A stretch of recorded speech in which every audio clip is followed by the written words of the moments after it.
What's up guys, in this video I'm going to show you that how you can find your deleted post or deleted reels on Instagram. So let's jump into the video.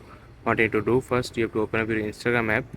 So after opening the Instagram app, what you need to do, you have to go to your profile. So after going to profile, you have to go through this three dot bar icon, you have to click on it. Then you are on the settings and privacy option.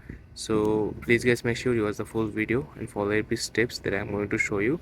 So after going to settings and privacy, what you have to do, you have to click on your activity option. So after clicking on your activity, you can see here is an option called recently deleted. This is the option recently deleted. So you have to click on it.